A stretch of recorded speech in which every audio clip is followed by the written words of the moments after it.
नमस्कार, मेरा नाम है आकांक्षा मिश्रा। संस्कृति आईएएस के प्लेसेस इन न्यूज़ के एपिसोड 33 में आपका स्वागत है। आज हम बात करने वाले हैं इंडो पैसिफिक रीजन की, यानी हिंद प्रशांत क्षेत्र की। देखिए, ये क्षेत्र संभावनाओं और चिंताओं से घिरा हुआ है। तो आज हम दोनों की बात करेंगे, कौन कौन सी संभावनाएं इस क्षेत्र में मौजूद हैं, कौन कौन सी सुरक्षा संबंधित चिंताएं यहाँ मौजूद है, उसकी भी बात करेंगे। सबसे पहले देख लेंगे खबर क्या है, उसके बाद हम बात करेंगे कि इस क्षेत्र का महत्व क्या है, और मैपिंग से रिलेटेड जितने भी क्षेत्र हैं वो आराम से हम देख लेंगे। कौन कौन से क्षेत्र देख लेंगे, तो यहाँ पे कौन कौन से चोक पॉइंट मौजूद है वो देख लेंगे, यहाँ पे कौन कौन से द्वीप मौजूद है उसकी बात कर लेंगे, कौन कौन से सागर है उसकी बात करेंगे, और कौन कौन सी जल संधियाँ मौजूद है उसकी भी बात विस्तार में करेंगे। साथ में अंत में चलेंगे एक अभ्यास प्रश्न की तरफ, और साथ में हम कर लेंगे मैप की प्रैक्टिस। तो आइए बिना किसी देरी के शुरू करते हैं और सबसे पहले जान लेते हैं खबर क्या है। खबर आई है कहाँ से, तो इंडो पैसिफिक रीजन से। देखिए, इंडो पैसिफिक रीजन यानी हिंद प्रशांत क्षेत्र। पहले खबर पे जाने से पहले देख लेते हैं कि ये क्षेत्र कहाँ से कहाँ तक की ओर पड़ता है। अगर हम बात करें किसकी, इंडो पैसिफिक रीजन की, तो देखिए ये अफ्रीका के पूर्वी तट से शुरू होता है। ये रहा अफ्रीका का पूर्वी तट, और ख़त्म कहाँ होता है, तो देख लीजिए ये ख़त्म होता है आपको यूएसए के पश्चिमी तट पर। आपको ये खत्म होता हुआ नजर आएगा। यहाँ पे आपको पड़ जाता है क्या, तो पैसिफिक ओशन का रीजन पड़ता है, और यहाँ पे जो पड़ता है वो इंडियन ओशन का रीजन पड़ता है, और इन्हें ही कंबाइंड मिलाकर क्या कहा जाता है, तो इंडो पैसिफिक क्षेत्र कह दिया जाता है। ये तो हमने देखा क्षैतिज विस्तार। अगर हम ऊर्ध्वाधर विस्तार की बात करें तो ये आपको कहाँ से कहाँ तक दिखाई देगा, तो नीचे क्या पड़ता है, अंटार्कटिक पड़ता है, और ऊपर क्या पड़ता है, तो आर्कटिक। पूर्व में अगर हम बात करें तो आपका कहाँ से शुरू होता है, तो अफ्रीका के पूर्व से शुरू होता है, अमेरिका के पश्चिम में ख़त्म होता है। ऊर्ध्वाधर विस्तार की बात करें तो आपको कहाँ से कहाँ तक का दिखाई देगा, तो आर्कटिक से अंटार्कटिक का क्षेत्र दिखाई देगा। यहाँ पे रीजन होता है कौन सा, तो इंडियन ओशन का रीजन होता है। वहीं यहाँ पे आपको देखने को मिलेगा पैसिफिक ओशन का रीजन देखने को मिलता है। ठीक है, तो ये रीजन जो है वो जितना भौगोलिक रूप से महत्वपूर्ण नहीं है, उतना ज़्यादा महत्वपूर्ण है किस लिहाज से, तो जियोपॉलिटिकल लिहाज से, यानी भू राजनीतिक लिहाज से बहुत ज़्यादा महत्वपूर्ण हो जाता है। और कुछ सालों से लगातार इस टर्म पर, भू राजनीतिक टर्म पर और इंडो पैसिफिक क्षेत्र पर बहुत ज़्यादा फोकस किया जा रहा है। न्यूज़ क्या आई है, सबसे पहले न्यूज़ की बात कर लेते हैं। देखिए, AILD यानी ऑस्ट्रेलिया इंडिया लीडरशिप डायलॉग में जयशंकर जी ने कहा था कि हमें क्या है, प्रशांत महासागर, हिंद प्रशांत महासागर के क्षेत्र को क्या बनाना है, तो यहाँ पे टर्म यूज किया है इन्होंने, सिक्योर, फ्री और ओपन बनाना है किसे, तो इंडो पैसिफिक रीजन को फ्री, ओपन और सिक्योर बनाना है। क्यों ये टर्म इस्तेमाल किए गए हैं कि हमें सिक्योर, फ्री और ओपन बनाना है? क्या ऐसा है इंडो पैसिफिक रीजन में जो ये फ्री नहीं हो पा रहा है, सिक्योर नहीं हो पा रहा है, और क्या नहीं हो पा रहा है, तो ओपन नहीं हो पा रहा है? तो देखिए यहाँ पे कुछ थ्रेट्स मौजूद हैं। कौन कौन से थ्रेट्स मौजूद हैं, तो देखिए यहाँ पे सबसे ज़्यादा जो है वो रीजनल टेंशन मौजूद है। साथ में यहाँ पे समुद्री डकैती जैसी घटनाएं देखने को मिलती है, और साथ में आतंकवाद जैसी घटनाएं भी इस रीजन में सबसे ज़्यादा देखने को मिलती है। ये रीजन हमारे लिए भी महत्वपूर्ण है। साथ में बहुत सारे महत्वपूर्ण देश हो गए, जैसे जापान हो गया, यूएसए हो गया, इंडिया हो गया, ऑस्ट्रेलिया हो गया, उसके लिए ये रीजन बहुत ज़्यादा महत्वपूर्ण हो जाता है। क्यों इस क्षेत्र के लिए इतना मारामारी है, क्योंकि देखिए जो 65% आबादी है वो इस क्षेत्र में निवास करती है। अब आबादी रहने का मतलब क्या हुआ, लोग रहने का मतलब क्या हुआ, यहाँ पे बहुत ज़्यादा जनसंख्या वाले क्षेत्र है। कौन कौन से, यूएसए तो हो ही गया, इंडिया हो गया, चाइना हो गया, उसके अलावा कौन से देश मौजूद है, तो इंडोनेशिया होगा। ये घनी आबादी वाले देश है। जहाँ आबादी ज़्यादा होगी उन्हें खाने की ज़रूरत भी ज़्यादा होगी, उनकी आवश्यकता भी ज़्यादा होगी, और आवश्यकता जितनी ज़्यादा होगी मांग उतनी ज़्यादा होगी, और मांग जितनी ज़्यादा होगी बाजार वहाँ पर उतना ज़्यादा उपलब्ध होगा। इस लिहाज से हम जी रहे हैं वैश्वीकरण के दौर में, और इसलिए यहाँ पर क्या होता है, तो मार्केट की डिमांड बहुत ज़्यादा है। साथ में यहाँ पर प्रेजेंस किसका है, तो चाइना का है। देखिए एक बात तो आप क्लियर रखिए कि ये न्यूज़ में था, इसके लिए किसके लिए हम बात कर रहे थे, ऑस्ट्रेलिया इंडिया लीडरशिप डायलॉग की बात कर रहे थे।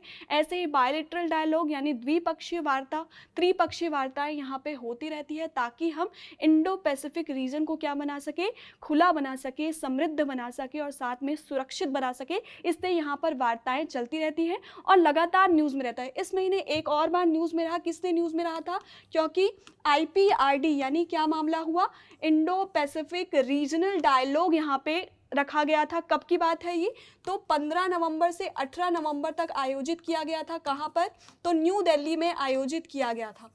ये पहली बार कब आयोजित किया गया था, तो याद रखिएगा 2018 में आयोजित किया गया था। और किसके द्वारा आयोजित किया जाता है ये dialogue, Indo Pacific regional dialogue की बात कर रही हूँ, किसके द्वारा आयोजित कराया जाता है, तो याद रखिएगा इंडियन नेवी के द्वारा आयोजित किया जाता है प्रतिवर्ष। बात वही की जाती है, क्या बात की जाती है कि कैसे इंडो पैसिफिक रीजन को समृद्ध बनाया जा सकता है, सुरक्षित बनाया जा सकता है, खुला बनाया जा सकता है, जियोपॉलिटिकल लिहाज से इसे कैसे सुरक्षित किया जा सकता है, ये वार्ताएं इसमें होती है। इसमें टोटल 16 स्पीकर शामिल थे। जब किसकी बात कर रहे हैं हम, 15 से 18 नवंबर के बीच आयोजित किया गया था।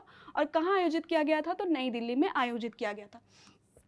अब हम बात कर रहे थे, क्या बात कर रहे थे, टॉपिक की तरफ वापस चलते हैं। हम बात कर रहे थे ये सिक्योर क्यों नहीं है और यहाँ पे रीजनल टेंशन ज़्यादा क्यों है, वो देख लेते हैं। देखिए यहाँ पर प्रेजेंस है किसका, तो यहाँ पर प्रेजेंस है चाइना का।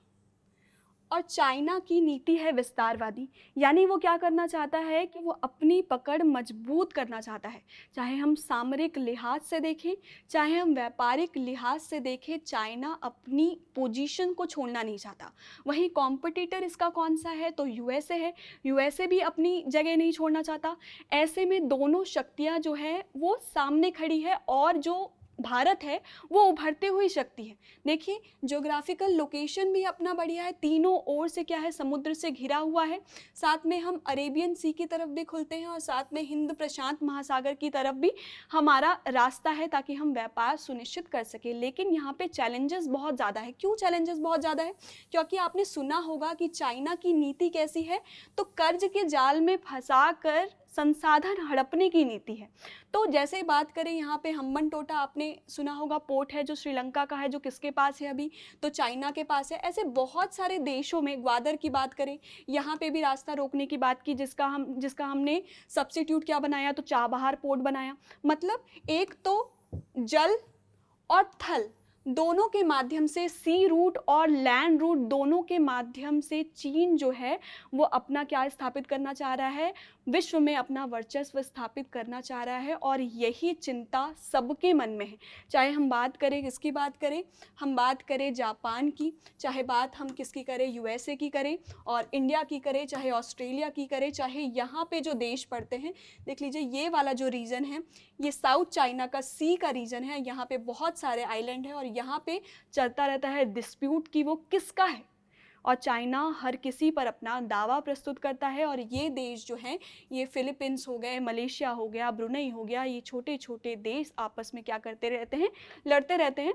कहा जा सकता है कि चीन और ये देश आपस में लड़ते रहते हैं। और याद रखिएगा USA है वो इन देशों का साथ देता है, किसके अगेंस्ट, भारत भी कहीं ना कहीं इन देशों के साथ खड़ा रहता है, किसके अगेंस्ट, चाइना के अगेंस्ट खड़ा रहता है।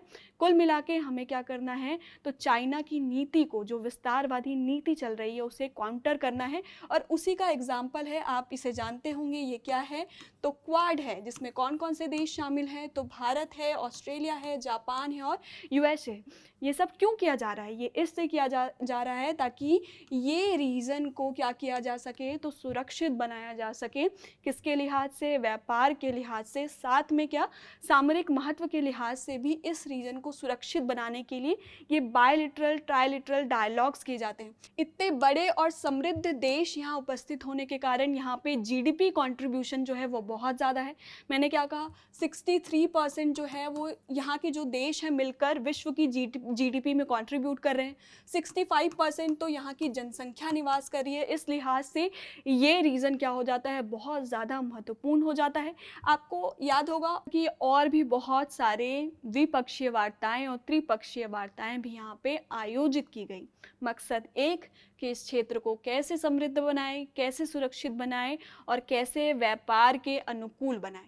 ठीक है, इतना मुद्दा क्लियर हो गया होगा तो इस क्षेत्र का महत्व भी क्लियर हो गया होगा। साथ में अगर इन्वायरमेंट के पर्सपेक्टिव से देखें तो आपको यहाँ पे वर्षा वन भी देखने को मिलेंगे, यहाँ पे आपको मरुस्थल भी देखने को मिलेंगे, यहाँ पे आपको कोरल रीफ्स भी देखने को मिलेंगे और साथ में आपको बायोडाइवर्सिटी बहुत ज़्यादा देखने को मिलेगी और प्रचुर मात्रा में आपको बायोडाइवर्सिटी हॉटस्पॉट भी देखने को मिलेंगे। इसलिए ये रीजन जो है वो बहुत ज़्यादा महत्वपूर्ण हो जाता है। आगे चलते हैं और बात कर लेते हैं किसकी, तो बात कर लेते हैं प्रमुख जल निकायों की। देखिए, अगर आपने रशिया वाला एपिसोड देखा होगा तो हमने ये पार्ट कवर कर लिया है। आज हम कितना पार्ट कवर करने वाले हैं, तो आज हम ये पार्ट मैपिंग के लिहाज से पूरा कवर कर ले जाएंगे। तो आराम से देखिएगा कौन कौन से यहाँ पर प्रमुख जल निकाय मौजूद हैं, उसकी बात कर लेते हैं। देखिए, सबसे पहले आपको यहाँ पे दिखाई देगा जापान सी। जापान के किस इलाके में दिखाई देगा, तो जापान के आपको पश्चिमी इलाके में दिखाई देगा। नीचे आपको ईस्ट चाइना सी दिखाई देगा, यहाँ पे आपको साउथ चाइना सी दिखाई देगा, फिर आपको यहाँ पे फिलीपीन सी दिखाई देगा, फिर आपको सेलेबस सी दिखाई देगा, यहाँ फ्लोरेस सी दिखाई देगा, यहाँ टिमोर सी दिखाई देगा, यहाँ अराफुरा सी दिखाई देगा और यहाँ पे दिखाई देगा कोरल सी। मैप या एटलस निकाल कर बैठिए, अभी हम ब्लैक मैप में प्रैक्टिस करते हुए चलेंगे। ठीक है, यहाँ पे आपको जावा सी का लोकेशन दिखाई देगा, इस तरफ आप देखेंगे तो अंडमान सी, इधर बे ऑफ बंगाल, इधर आपको अरेबियन सी का लोकेशन दिखाई देगा, यहाँ पे दिखाई देगा गल्फ ऑफ ओमान और यहाँ पे आपको दिखाई देगा क्या, गल्फ ऑफ एडन दिखाई देगा। इधर सी ऑफ इक्वेटर्स तक हम बात कर चुके थे। कब बात कर चुके थे, जब हमने रशिया की बात की थी तब हमने बात कर ली थी। ब्लैंक मैप में आप अच्छे से देख पाएंगे, उसके पहले थोड़ी सी बातें जान लीजिए। देखिए, ये सब जो आइलैंड्स ग्रुप्स हैं वो किसके हैं, तो इंडोनेशिया के हैं। कौन कौन से ग्रुप हैं, तो देखिए यहाँ पे आपको बोर्नियो दिखाई देगा, यहाँ आपको सुमात्रा दिखाई देगा, यहाँ आपको जावा दिखाई देगा, इस तरफ आएंगे तो आपको सेलेबस दिखाई देगा, ऊपर चलेंगे तो आपको फिलीपींस का इलाका दिखाई देगा। ये पूरा जो क्या है वो इंडोनेशिया है। एक आइलैंड दिखाई देगा जिसमें आपको 3 देश देखने को मिलेंगे, एक तो है बोर्नियो, दूसरा है आपको मलेशिया का कौन सा हिस्सा दिखाई देगा, तो ईस्टर्न हिस्सा दिखाई देगा। ये आपको मलय पेनिनसुला दिखाई देगा जो वेस्टर्न हिस्सा है और ये जो हिस्सा है वो क्या है, ईस्टर्न हिस्सा है। साथ में आपको यहाँ पे एक और देश दिखाई देगा जिसका नाम क्या है, ब्रुनेई है। तो ये जो है वो इंडोनेशिया है, ये जो है वो मलेशिया है और ये जो है ब्रुनेई है। इसके अलावा हमने किसकी बात की है, सुमात्रा की बात की है, जावा की बात की है, सेलेबस की बात की है। यहाँ पे आपको दिखाई देगा बाली और यहाँ पे आपको क्या दिखाई देगा, तो लैम्बॉक दिखाई देगा। इतनी बातें हम क्यों कर रहे हैं, ताकि इसके बीच में जब हम स्ट्रेट पढ़ें तो वो आपको आसानी से समझ में आ जाएंगे, इसलिए हम इसकी बात करें। तो भूलना नहीं है, ये मलय पेनिनसुला है, ये कौन सा हिस्सा है, तो वेस्टर्न मलेशिया का हिस्सा है और ये वाला कौन सा हिस्सा है, तो आपका ईस्टर्न मलेशिया का हिस्सा है। अब चलते हैं, थोड़ी सी बातें कर लेते हैं। देखिए, ये वाला हिस्सा हमने देखा था, किसकी बात की थी, तो हमने जापान सी की बात की थी। इस तरफ आएंगे तो आपको क्या दिखाई देगा, तो येलो सी दिखाई देगा। इस तरफ आएंगे तो आपको ईस्ट चाइना सी का लोकेशन दिखाई देगा। वहीं इस तरफ आएंगे तो आपको साउथ चाइना सी का लोकेशन दिखाई देगा। यहाँ आएंगे तो आपको सबसे पहले यहाँ जावा सी का लोकेशन दिखाई देगा। उसके बाद यहाँ पे क्या दिखाई देगा, तो आपको फ्लोरेस सी का लोकेशन दिखाई देगा। फिर आप यहाँ चलेंगे तो फिलीपीन सी यहाँ पे आपको देखने को मिलेगा और यहाँ पे आपको क्या देखने को मिलेगा, तो सुलू सी देखने को मिलेगा। यहाँ अगर हम बात करें तो ये है सेलेबस और यहीं पे आपको क्या देखने को मिलेगा, तो सेलेबस सी देखने को मिलेगा। इस तरफ बात करें तो आपको क्या देखने को मिलेगा, तो फ्लोरेस के बाद आपको बांदा सी देखने को मिलेगा। इस तरफ आपको तिमोर सी देखने को मिलेगा और इस तरफ अराफुरा सी देखने को मिलेगा और इस तरफ देखने को मिलेगा कोरल सी। अगर हम बात करें किससे, अगर हम नॉर्थ से साउथ की तरफ चले तो आप देख सकते हैं कि सबसे पहले आपको क्या देखने को मिल रहा है, तो सबसे पहले आपको फिलीपीन सी देखने को मिल रहा है, फिर सुलू सी देखने को मिल रहा है, फिर सेलेबस सी देखने को मिल रहा है। फिर नीचे आएंगे तो आपको क्या दिखाई देगा, बांदा सी दिखाई देगा। अगर हम पश्चिम से पूर्व की तरफ चले तो सबसे पहले आपको जावा दिखाई देगा, फिर तिमोर दिखाई देगा, फिर बांदा दिखाई देगा, फिर अराफुरा दिखाई देगा और फिर क्या दिखाई देगा, सेलेबस सी दिखाई देगा। इसमें कंफ्यूज बिल्कुल नहीं होना है। क्या क्या पढ़ा हमने, सबसे पहले हमने जापान सी पढ़ा। इधर वाले इलाके में आपको क्या देखने को मिलेगा, तो येलो सी देखने को मिलेगा। जापान अंडमान सी को ही ईस्ट सी कहा जाता है। क्या कहा जाता है? ईस्ट सी कहा जाता है। ईस्ट चाइना सी और ईस्ट सी में कंफ्यूज नहीं होना है। आगे चलेंगे तो आपको यहाँ पे साउथ चाइना सी का लोकेशन दिखाई देगा और यहीं पे बहुत सारे आइलैंड हैं जो विवादित हैं। वहीं आप इस तरफ चलेंगे तो आपको फिलीपीन सी देखने को मिलेगा, फिर सुलू, फिर सेलेबस, फिर इधर आएंगे तो आपको सबसे पहले जावा, फ्लोरेस, तिमोर, बांदा, अराफुरा और कोरल। तो ये हो जाएगा आपका, क्या हो जाएगा, तो पश्चिम से पूर्व का लोकेशन हो जाएगा। इस तरफ पश्चिम, उस तरफ पूर्व, तो पूर्व से पश्चिम से पूर्व का लोकेशन हो जाएगा। आपको क्या करना है, तो एक ब्लैंक मैप लेना है, वीडियो को पॉज कीजिए और खुद से सॉल्व करने की कोशिश कीजिए। देखिए यहाँ पे जावा है और यहाँ पे फ्लोरेस है, कंफ्यूज मत कीजिएगा, ठीक है, अगर उल्टा बता दिया हो तो इतनी बातें यहाँ पे सी याद रखनी है। फिर इधर चलेंगे तो आपको क्या देखने को मिलेगा, तो यहाँ पे आपको देखने को मिलेगा अंडमान सी, यहाँ पे देखने को मिलेगा बे ऑफ बंगाल, यहाँ चलेंगे तो आपको अरेबियन सी देखने को मिलेगा, इधर आपको क्या देखने को मिलेगा, गल्फ ऑफ ओमान देखने को मिलेगा, इस तरफ आपको देखने को मिलेगा गल्फ ऑफ एडन, ठीक है। वहीं हम बात करें तो इधर आपको देखने को मिलेगा टोंकिन की खाड़ी देखने को मिलेगा, गल्फ ऑफ टोंकिन देखने को मिलेगा, यहाँ गल्फ ऑफ थाईलैंड देखने को मिलेगा। तो इतनी सारी लोकेशन आपको इम्पॉर्टेंट है किस लिहाज से, तो अगर हम बात करें इंडो पैसिफिक रीजन में, अगर हम जल निकायों की बात करें तो इतनी चीज़ें आपको ध्यान रखनी है। वहीं हम बात करें किसकी, हम स्टेट्स की बात कर लेते हैं, कौन कौन सी स्टेट्स पड़ती हैं। अगर इतनी चीज़ें समझ में आ गई होगी तो स्टेट देखना बहुत ज़्यादा आसान हो जाएगा। देखिए आपके लिए यहाँ पे प्रॉपर टेबल दे दिया गया है कि कौन सी जल संधि मिलेगी, किन भूभागों को अलग करेगी और किन जल निकायों को जोड़ने का काम करेगी, ये आपको टेबल में दे दिया गया है। देख लीजिए, सबसे पहले आपको ये जो है वो किसका हिस्सा है, तो ये हिस्सा है रशिया का, ये जो पूरा हिस्सा है जापान का है। तो रशिया और जापान के बीच में आपको कौन सा स्टेट देखने को मिलेगा, तो याद रखिएगा सोया स्टेट देखने को मिलता है।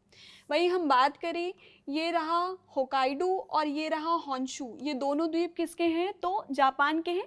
अगर नहीं पता है तो जापान का एपिसोड अपलोड कर दिया गया है, आप उसे जाकर देख सकते हैं। जापान दोनों, मतलब दोनों द्वीपों के बीच में, होकाइडो और होन्शु के बीच में आपको एक स्टेट देखने का मिलेगा जिसका नाम क्या है, सुगारू स्टेट है। वहीं आगे चलेंगे तो ये हो जाएगा कौन सा कोरिया, ये हो जाएगा नॉर्थ कोरिया, ये हो जाएगा साउथ कोरिया। साउथ कोरिया और जापान के बीच में यहाँ पे आपको क्यूशू द्वीप मिलेगा, किसका, जापान का। तो इन दोनों के बीच में आपको क्या देखने को मिलेगा, तो याद रखिएगा कोरियन स्टेट देखने को मिलेगा। वहीं आगे चलेंगे तो आपको यहाँ पे चाइना के मेनलैंड और ताइवान के बीच में कौन सा स्टेट देखने को मिलेगा, तो फॉर्मोसा स्टेट या ताइवान स्टेट, दोनों कह दिया जाता है। या तो आप फॉर्मोसा स्टेट कह सकते हैं या तो ताइवान स्टेट कह सकते हैं। क्यों फॉर्मोसा नाम पड़ा इसका, क्योंकि ताइवान का ही पुराना नाम फॉर्मोसा था, इससे इस जल संधि को क्या कहा जाता है, तो फॉर्मोसा स्टेट कहा जाता है।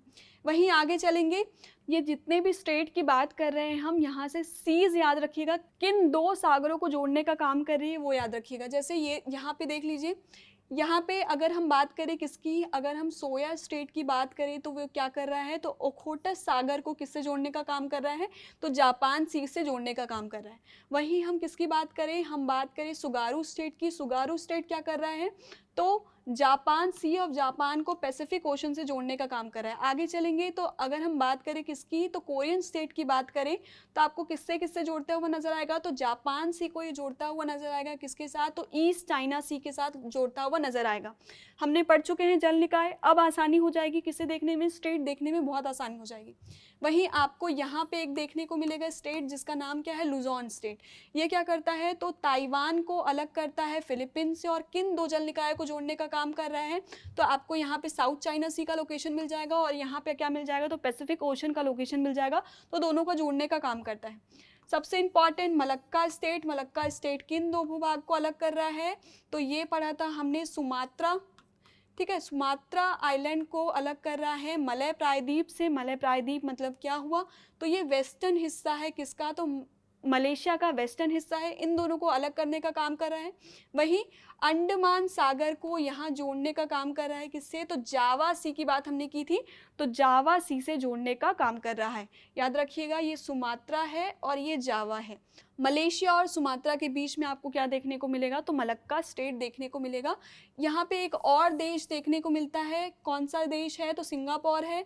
याद रखिएगा मलेशिया और सिंगापुर के बीच में जौहर स्टेट देखने को मिलता है। वहीं आगे बढ़ेंगे तो यहाँ पे आपको देखने को मिलेगा सुंडा स्टेट क्या कर रहा है, तो सुमात्रा और जावा को अलग कर रहा है, वहीं किसे जोड़ने का काम कर रहा है, तो जावा को जोड़ने का काम कर रहा है, इंडियन ओशन से जोड़ने का काम कर रहा है। यहाँ लॉम्बोक मिल जाएगा तो बाली और लॉम्बोक को अलग कर रहा है, वहीं आपको यहाँ पे फ्लोरस सी दिखाई देगा और उसको किससे जोड़ने का काम करता है, तो इंडियन ओशन से जोड़ने का काम करता है। वही हम यहाँ पर अगर बात करें तो आपको ये देखने को मिला था बोर्नियो और यहाँ देखने को मिला था सेलेबस। तो किसे किसे अलग करने का काम कर रहा है, तो बोर्नियो किसका आइलैंड है, तो इंडोनेशिया का आइलैंड है। किससे अलग करने का काम कर रहा है, तो सेलेबस से अलग करने का काम कर रहा है। और किन दो जल निकाय को जोड़ने का काम कर रहा है, तो यहाँ पे हमने सेलेबस सी देखा था और यहाँ हमने फ्लोरस सी देखा था। तो सेलेबस सी को फ्लोरस सी से जोड़ने का काम कर रहा है। यहाँ पे हमने क्या देखा था, तो हमने यहाँ पे तिमोर देखा था, यहाँ पे अराफुरा देखा था और यहाँ पे क्या देखा था, तो कोरल सी देखा था। तो इतनी बातें हो गई। सबसे इम्पॉर्टेंट है यहाँ पे पाक स्टेट है। पाक स्टेट क्या करता है, तो भारत को अलग करता है श्रीलंका से और जोड़ने का काम किसे करता है, तो यहाँ पे बे ऑफ बंगाल दिखाई देगा। बे ऑफ बंगाल को जोड़ने का काम करता है इंडियन ओशन से। इस तरफ चलेंगे तो आपको यहाँ पे क्या दिखाई देगा, तो आपको हॉर्मोज की जल संधि दिखाई देगी और साथ में यहाँ पे क्या दिखाई देगा, तो बाब अल मंदेब देखने को मिलेगा। हॉर्मोज स्टेट क्या कर रहा है, तो यहाँ ईरान का लोकेशन है और यहाँ पे क्या देखने को मिलेगा, तो ओमान का मसंडम प्रायद्वीप देखने को मिलेगा। तो ये क्या करता है, तो ईरान को किससे, ओमान से अलग करने का काम करता है और किसे जोड़ने का काम कर रहा है, तो यहाँ पे आपको दिखाई देगा पर्शियन गल्फ, जिसकी बात हम कर चुके हैं।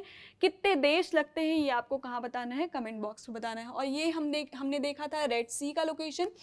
तो सबसे पहले हम बात कर लेते हैं हॉर्मोज की जल संधि की। हॉर्मोज की जल संधि क्या करती है, तो यहाँ पे आपको दिखाई देगा पर्शियन गल्फ को जोड़ने का काम करती है अरेबियन सी से। वहीं हम बात करें किसकी, बाब अल मंडेब स्टेट की बात करें तो जिबूती से अलग कर रही है किसको, तो यमन को अलग करती है और साथ में किन्हें जोड़ने का काम कर रही है, तो लाल सागर को जोड़ने का काम कर रही है किससे, तो अरेबियन सी से जोड़ने का काम करती है। तो इतनी बातें हमने कर ली है। क्या क्या कर ली है, तो हमने क्या देख लिया है, पूरे सीज देख लिए हैं, पूरे स्टेट देख लिए हैं।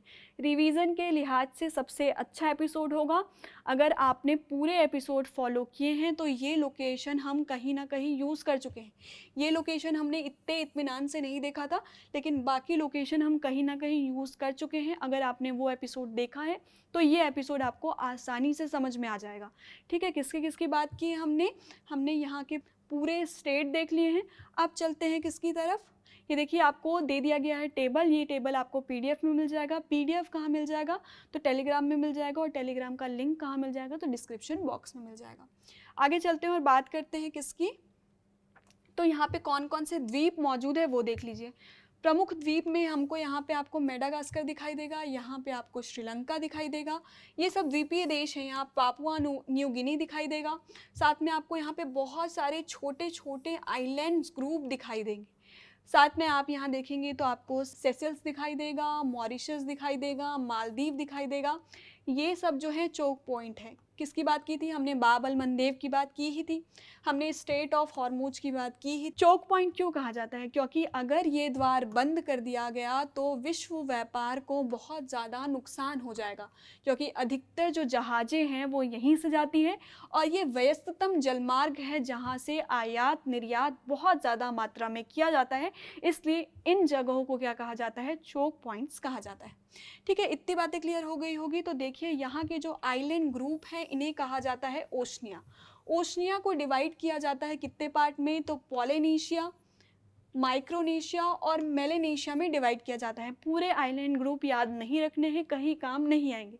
यदि इनमें से कोई द्वीप न्यूज़ में रहा तो वो आपको परीक्षा के प्रश्न पत्र में देखने को मिलेगा, अदरवाइज पूरा याद नहीं करना है। ठीक है, माइक्रोनेशिया में आपको यहाँ पे मार्शल आइलैंड दिखाई देगा, किरीबाती दिखाई देगा, साथ में आपको यहाँ पे पलाऊ दिखाई देगा। वहीं हम किसकी बात करें, मेलेनेशिया की बात करें तो फिजी ध्यान रख लीजिएगा, सोलोमोन आइलैंड ध्यान रख लीजिएगा। आगे चलते हैं, अगर हम बात करें किसकी, अगर हम बात करें पॉलिनेशिया की, तो यहाँ पे आपको ईस्टर आइलैंड देखने को मिलेगा। न्यूजीलैंड भी किसका हिस्सा है, तो पॉलिनेशिया का हिस्सा है। और अगर आप इधर देखेंगे तो आपको कुक आइलैंड देखने को मिलेगा, ये ध्यान रख लीजिएगा। तो इतनी बातें आपको किस में ध्यान रखनी है, तो ओशनिया के बारे में ध्यान रखनी है। आगे चलते हैं और बात किसकी कर लेते हैं। देखिए, इसकी बात हमने की थी, इस क्षेत्र में जो क्षेत्रीय विवाद है बहुत ज़्यादा है। किस लिए है? तो यहाँ पे बहुत सारे आइलैंड ग्रुप्स मौजूद हैं। कुछ आइलैंड डूब चुके हैं, कुछ आइलैंड ऊपर हैं। उसी आइलैंड पर बहुत सारे देश दावा करते हैं। उसी में से जो आइलैंड है वो कौन सा आइलैंड है? एक पार्सेल है, एक स्कॉर्बो शोल है और एक स्पेटली है। इस पे अलग अलग अपने जो देश है वो अपना दावा प्रस्तुत करते हैं और चीन भी इस पर अपना दावा प्रस्तुत करता है और इसी बात की लड़ाई चलती रहती है और ये जो आइलैंड है वो अक्सर न्यूज़ में बने रहते हैं। अगर पारासेल आइलैंड की बात करें तो कौन कौन से देश इस पर अपना दावा प्रस्तुत करते हैं?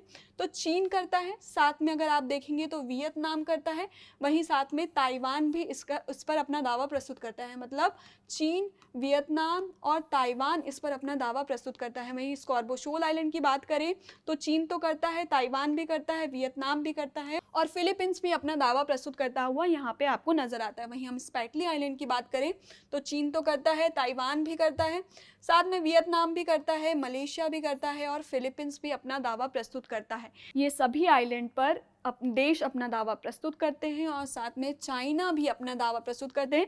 इससे यहाँ पे कई जहाज डुबा दिए जाते हैं। कई बार आर्टिफिशियल आइलैंड बनाने का आरोप जो है वो चीन पर लगा रहता है। इसलिए ये क्षेत्र जियोपॉलिटिकल लिहाज से बहुत ज़्यादा इम्पॉर्टेंट हो जाता है। जब हमने साउथ चाइना सी की बात की थी तो इसे विस्तार में कवर किया था। अगर आपने नहीं देखा है तो आप वो एपिसोड जाकर देख सकते हैं। आगे चलते हैं और परंपरा के अनुसार देते हैं आपको एक अभ्यास प्रश्न, जिसका उत्तर आपको कहाँ देना है? कमेंट बॉक्स पर देना है। परंपरा के अनुसार ही चलेंगे। जो उत्तर सही है बिल्कुल बढ़िया बात है, जो उत्तर गलत है तो क्यों गलत है इसका उत्तर भी आपको कमेंट बॉक्स पर देना है। ठीक है, जितना ज़्यादा आप पार्टिसिपेट करेंगे उतना ही पढ़ने और पढ़ाने दोनों में मज़ा आता है। तो देखते हैं प्रश्न क्या कह रहा है। निम्नलिखित कथनों पर विचार कीजिए। पहला कथन ये कह रहा है कि हिंद प्रशांत क्षेत्रीय संवाद की बात की है, यानी इंडो पैसिफिक रीजनल डायलॉग की बात की गई है, अमेरिका द्वारा आयोजित किया जाता है। पहला कथन ये पूछा जा रहा है। दूसरा कथन ये पूछा जा रहा है कि मलक्का की जल संधि अंडमान सागर को दक्षिण चीन सागर से जोड़ती है, ये दूसरा कथन कह रहा है। तीसरे कथन की बात करें तो जावा, अराफुरा, बांदा और फ्लोरेस सागर जो है वो क्रमशः पश्चिम से पूर्व की ओर व्यवस्थित है, ये आपसे पूछ रहा है। वहीं प्रश्न आपसे क्या पूछ रहा है? उपरोक्त कथनों में से कितने सत्य हैं? केवल एक, केवल दो, सभी कथन सत्य है या कोई कथन सत्य नहीं है? ये प्रश्न आपसे पूछा जा रहा है। इसका उत्तर कहाँ देना है? आपको कमेंट बॉक्स पर देना है। तो आज के लिए बस इतना ही। आज हमने बात किसकी की है? तो इंडो पैसिफिक रीजन की बात की है और बहुत विस्तार में की है। एक बार में अगर पूरी चीज़ें आपको अगर डाइजेस्ट नहीं हो पा रही है तो आप क्या कीजिए, इसको बार बार लगा कर देखिए और प्रैक्टिस करने की कोशिश कीजिए। पेपर को कम टाइम बचा है, जितना प्रैक्टिस करेंगे उतना ज़्यादा परफेक्ट होते चलेंगे। मैपिंग के लिहाज में जितनी ज़्यादा प्रैक्टिस करेंगे उतना अच्छा आपका क्या होगा, उस समय पेपर के प्रेशर के समय आप चीज़ों को हैंडल कर पाएंगे। तो आज के लिए बस इतना ही। मुझे दीजिए इजाज़त। धन्यवाद।